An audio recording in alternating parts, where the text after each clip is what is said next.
We book it. We start pedaling down this hill. All of a sudden, boom, another gator come around the corner. And he's at the bottom of the hill. So we like, Oh, shit. we got to dip off into the woods now. So I go to make a left. He make a left. He's supposed to make a right. Well, now his peg got stuck in my spoke. And now we're going straight down this street pavement hill. His bike is just stuck in mine. And we riding down this hill together like Siamese twins. Welcome to And So I Thought. Real stories, hard lessons. I'm Tony D'Lo, and I share real stories so you don't have to learn the hard way. Now, let's get into it. So this story involves my friend Jonathan from the previous episode. We were 11 years old at the time. So one Wednesday afternoon, I look out the window and I see it's him. So I go and open the door. Hey, do you want to come on this camping trip with me? We're going to be gone for 14 days. Where is it at? It's 4 hours away in this place called Charlevoix. I don't know, man. If my mom's going to let me go, but I can ask. Yeah, well, ask and let me know. We're not leaving until this weekend. My mom says from across the room, "Who was it?" It was just Jonathan. He asked me if I wanted to go on this camping trip with him. Well, where is it? And how long? He said some place called Charlevoix, and we'd be gone for 14 days. 2 weeks? Yeah. I'm going to have to think about it. I'm like, okay. He said he's not leaving till the weekend, so The next day I asked my mom, can I go? I guess you can go, but I'm going to have to talk to his mom first. So we go over to his house, his mom talking to my mom, and we just sitting there like, Bet. This trip about to be so fun. he's like, You gotta bring your bike. and at the same time I had one of them 5-speed bikes, and he had one of them BMX bikes with the pegs. He's like, you need to get one of these, cause you gonna get stuck in the mud. You right. I gotta figure something out now. I spent all night trying to figure it out, how I could get to the store and get one of these bikes before the trip. So now it's Friday, the next day, and I go up to my mom. I need to buy a new bike. What's wrong with your bike? Why you gotta get a new one? You're wasting your money just for a camping trip. Well, I can't have no regular bike. I'm gonna get stuck in the mud. She just rolled her eyes. The trip is tomorrow and you're trying to get a new bike right now? Yeah, I know. But I know what I want. I just gotta grab it real quick. She grabs the keys off the table. Come on, let's go. Hurry up. Open the door, walk out, open the car door, get into the car. We head to Toys R Us. Because Toys R Us was popping back then, so that was the place to go for everything. So we pull up to Toys R Us. I get out the car, got this big ass smile on my face, walk into the store, head straight to the bike section. I see 2 options, a red BMX bike for $80 or a green one with pegs for $120. I only had $100 for my birthday money, so I'm like, Can you give me this bike if I give you the 100? why do you need to spend $120 on a bike? Mind you, this is like 2002, so spending $120 on a bike is crazy. But she finally caves and like, all right, but you know I'm not buying this for you, so I'm gonna need that 100 because you literally just got a bike for your birthday on top of all this birthday money. So I grab a green bike with pegs on it. We go to the register. Again, I'm just standing in line with this big ass grin. Cashier is like, oh, he must be excited. Well, I was like, he better be. So we drive home. As soon as we pull up, I hop out the car, pull my bike up, and I start riding it up and down the street. I go over to Jonathan's house, and he's like, Oh man, that bike's sweet. We gonna be able to go everywhere. Yeah. so fast forward the next day. I wake up early, get ready to head over to Jonathan's house. Mom's like, please be careful. Oh, I will. So I thought. Head over to Jonathan's house. They're already packing up the SUV, so he throws his bike on the rack, and then I put mine up. And we hop in the car waiting for his mom to finish up the loading. We sitting there like, We're gonna have so much fun. We can be out all day, but then he's like, but we gotta watch out for the gators. What's the gators? The gators are the security guards. Why don't you just call them the security then instead of gators? I don't know, 'cause that's what they're called. so his mom finally finishes up packing up. We head out, start driving down the road. We hopped in the back trunk area, and I just remember falling asleep instantly. And waking up 2 hours later, and we still in the car, and I'm like, Damn, this is gonna take forever. God. I look over, Jonathan's in the front seat with his mom, and they start playing this game, I Spy. And I'm looking out the window, and then this is when I realized I be getting car sick. So I'm like, Nope, let me go ahead and go back to sleep. so time passes by. All of a sudden I hear, wake up, we here. This place was huge. There were trees everywhere. Everybody had their own camping trailers. So we finally pull up to their trailer that they had. We get our stuff settled in, walk into the room we were staying in. He like, You get this bed, I'm gonna take this one. Alright, bet. we put our stuff down. He leave out, go to the truck to get our bikes down. It's about 4 o'clock. Jonathan's like, We're gonna go ride around. and his mom's like, all right, y'all be careful. So we take off and we riding around and we just see groups and groups and groups of girls. So we like, Ooh, this gonna be alright. so we riding around. And we come up to this small dirt hill. And Jonathan's like, I'm gonna go down this hill. Okay, you do that. You're not gonna do it? You got this new bike. Yeah, but I don't really know about all that. so now we sitting at the top of this dirt hill on this 90-degree angle, just looking straight down at the bottom of the hill. But at the bottom of the hill, there's this bench off to the right side. So you can come down this hill, but then you got to move the bike to avoid the bench. Otherwise, you're just going to smack the bench. So John puts his feet on the pedal, takes off down the hill. He goes flying down that hill. He turns to the left, almost hits the bench, but he falls off the bike. And I'm just looking at him like, What the hell? Okay, it's your turn. Bro, I don't know. but in my mind, I'm like, I had seen what he did. So I'm like, okay, I just don't do what he did. So I thought, put my feet on the pedals, take off. As soon as I started going down the hill, I realized this is a little faster than it looks. I'm going so fast. My momentum kept me forward and I couldn't turn.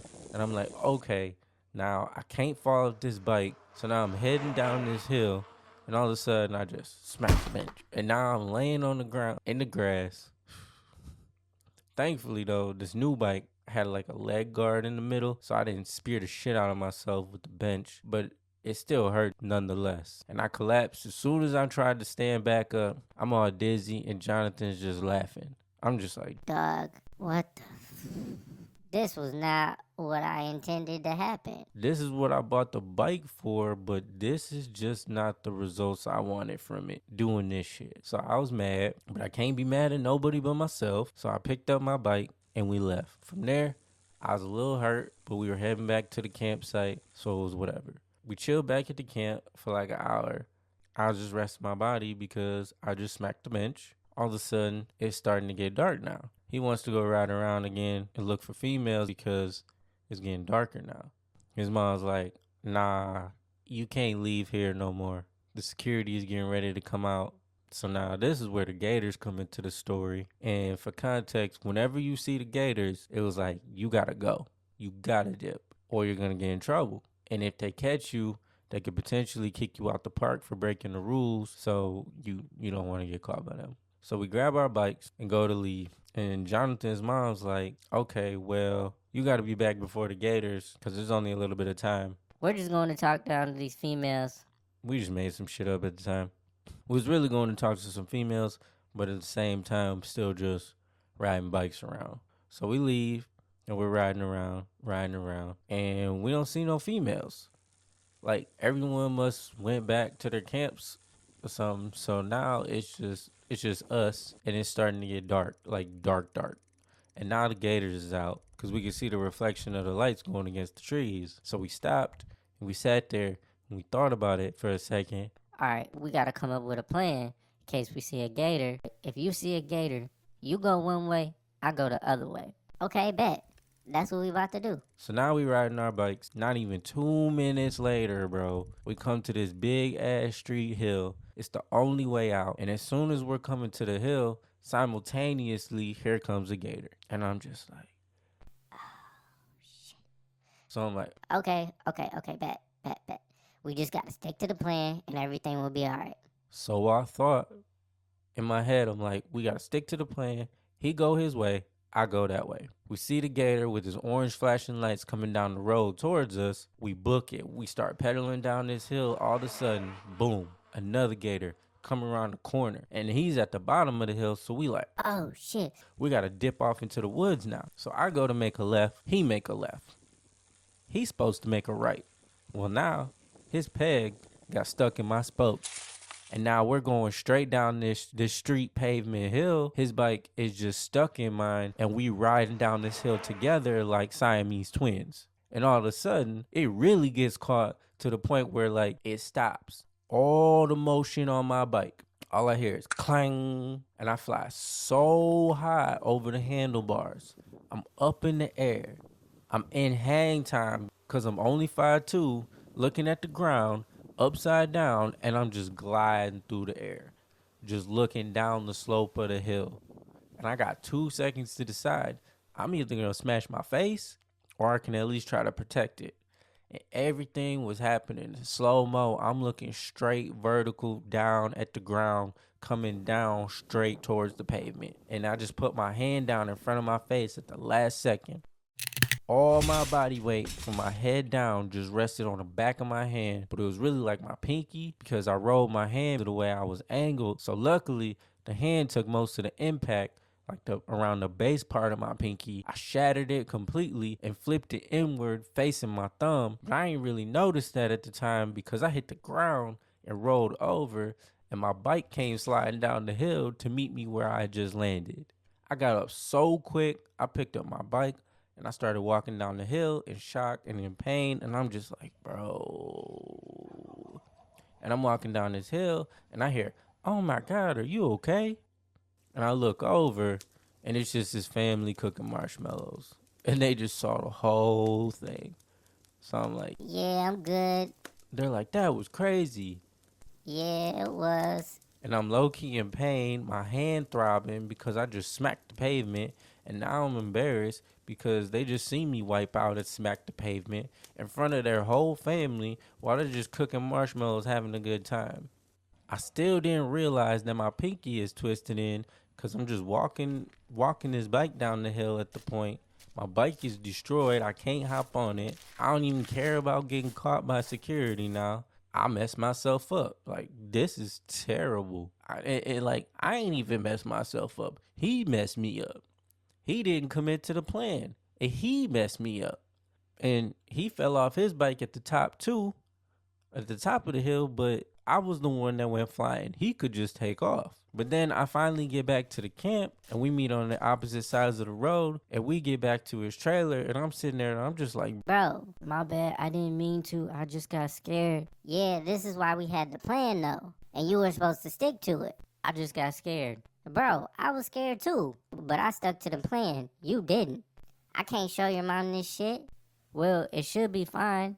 Nah. I ain't never broke nothing, so I don't really know, but something don't feel right. I gotta go to the bathrooms and rinse this out, so I don't get an infection. I had all this dirt and rocks in my shit. So we walk over to the bathrooms, go inside the bathroom, walk over to the sink, turn the water on. My hand starts just stinging. So I'm washing my hands for a little bit, trying to get all the rocks out, Put my hand under the water, the hot water just burning, stinging, but the rocks is just slowly falling out of my hand and the blood going away. I turn the water off and I go to dry my hand. These boys walk in, they see me drying off my hand. Damn, bro, what happened? What you mean? Look at your hand, Doug. Oh, it's cool. It's good. What you mean it's good? What? You think it's broke? Bro, that shit is broke. Like, what do you mean? Well, I ain't think it was. What you mean? It's swollen. Like, look at it. Yeah, I thought it was just really bruised, though, because I smashed it. Nah, you smashed it and you broke it. Look at how it's twisted in, dog. So now I realize, oh, my pinky is pointing towards my thumb. Trying to act like nothing's wrong with it. I thought I just cracked it, that's just the way it is. But I ain't break the bone. Honestly, I don't really know what I was thinking. The pain was making me delusional. So I'm telling these boys. Nah, it's not broke. We good. And it's because I ain't trying to leave this camping trip. They all just laugh and walk out like. Whatever you say, bro. I look over to Jonathan. You think it's broke? I don't know, man. But I think we should go show my mom. So we leave out, walk back to the trailer. The trailer was only like a 2-minute walk. I go inside and I tell his mom. I fell on my bike and my hand hurts. I showed his mom. Oh, yeah, that's broke. And I'm just like. So she had to call my mom. God damn it. I knew I shouldn't have let him go. So I tried to lay down for the night and go to sleep. My finger just banging the whole night. And I'm just sitting there like. This was not worth it at all. I'm just sitting there in pain for a few hours. I finally just pass out from the pain. I wake up in the morning around 7 o'clock. I get a call from my mom. She's on her way. She had to drive the 4 hours out to come pick me up, and I know she was mad as hell. I know she was mad as hell. She finally gets there, looks in my hand. We have to go to the doctor's ASAP. She worked in the medical field at the time, so she had brought some stuff with her to wrap up my hand so I wouldn't twist it any further. So now we driving back, and I'm in so much pain because it's wrapped up. So now I can just feel my finger just pulsating. And that shit was hurting so bad, I almost cried. And I was definitely complaining. And she's like, what even happened? So I proceeded to tell her about the gators and how we was riding bikes and we weren't supposed to be out. And she's like, well, that's what you get. I hope you learned your lesson. And you ruined your new bike that you just spent all your money on. She was extra pissed. So I'm just like, damn, I'm gonna stop whining. And then eventually I just passed out again from the pain. She woke me up, like, let's go in. Like, let's go. I walk in, I got my hand wrapped up walking through this hospital, and we're waiting in the lobby. People looking at me in the lobby crazy because my hand all wrapped up down to my wrist. And I'm just like, not again. So here comes the doctor. I head back, he unwraps it, and he's like, yeah, this is fractured at the base. But good news is you don't need surgery. We can just do a procedure and pull and pop things back in place. And I'm just like, okay, because I don't want surgery. I'm thinking that's going to be better. So I thought, boy. I get into this operating room. He starts pulling on my hand and on my finger. Oh, no. I don't know if I can do this. So then he stops. Okay, well, we can numb it. Yes, please. Because they weren't able to numb my stitches, please let me at least numb this. So he takes out this big ass needle, this clear fluid, and he just shot that shit like right in between the webs of my ring finger and my pinky finger. Then stabbed it into the side of my pinky, and I'm just like, I thought this was supposed to make it feel better. This does not feel better. Then all of a sudden, my pinky, my whole hand just went numb. I can't feel nothing. All right, now we can begin. And he starts pulling on my hand. And I remember my mom just in the room looking crazy. And I just started to giggle a little bit because that shit just started tickling. And all I could feel was his thumb in the middle of my palm. Bro, this tickles. Meanwhile, he's pulling my hand up. First, he got to twist it back. So he twisted my pinky back to the normal position that it's supposed to be in. That makes a cracking noise. I was like, oh. And I'm just watching her face and she's closing her eyes. And I'm just in the chair laughing because, again, this shit just tickling. I can't really feel nothing. So this is driving her even more crazy because he cracking my bones and I'm laughing. And she just like, oh my God. So now my finger's straight, but it's swollen and not in the right position. So he picks it up, pulls it out the socket, pushes it back in the socket. Now I can move my hand. Oh, this feels much better. He's like, yeah, you're good now. We just got to put you in the cast for a couple months so everything can heal correctly. So some time passes by. We leave out of the operating room and we head towards the pharmacy. So now I'm getting fitted for this cast. And it's shaped in like the form of a C. And it had to be that way because my pinky finger and my ring finger were strapped together because they needed that as like a base for stability or something. So now I got this weird looking cast on, the numbing wearing off. Now my hand is just banging in this cast. So we go home. I had to rest for the rest of the day with my hand elevated on a pillow. And I was in and out of consciousness for the rest of that Sunday. I had school the next day. I go to school, and as soon as I walk in, all I hear is, damn, bro. Which causes everybody to look at me and see my hand. everybody just instantly started roasting me. This one boy was like, Oh, he broke his hand jacking off. and I'm just like, Nah, I fell off my bike. Like, that shit not even any better, but I ain't do that. You ain't gotta lie, bro. It's okay. so for the next 3 months, I had to listen to people make all kinds of jokes and jerking gestures at me every day in the 6th grade. Anywhere I went, I'm walking down the hall, people I'm just like, Dog, come on, bro, come on. I finally get the cast off and they stop making the jokes. But now I had this powder on my hand from the cast. And now my hand just stinks like ass, bro. Like just straight ass. Everywhere I go. Because the skin ain't been breathing for months. So I gotta keep putting lotion on it. And now everywhere I go, people is just like, Ooh. nobody will shake my hand. Couldn't dap nobody up. I get picked up last for hooping. Couldn't talk to no females. And I mean, I can't blame them because everywhere I go, my hand was stinking like ass. Just like, Dog, I ain't even do this. I stuck to the plan, bro. He's the one that didn't follow through, not me. Why do I gotta pay for this? it was just terrible. And that was an experience I'll never forget. So what did I learn? The people who don't stick to the plan don't feel the same consequences you do. Getting hurt is one thing. The trauma that comes after, that's what stays with you. Who in your life isn't sticking to the plan? And what is their carelessness costing you? Next week, episode 7. Careful what you wish for. One prayer, one wish, the same outcomes. Stay tuned for next week's lesson. I'm Tony D'Lo, entrepreneur and the host of the And So I Thought podcast. Thanks for listening. See you next week.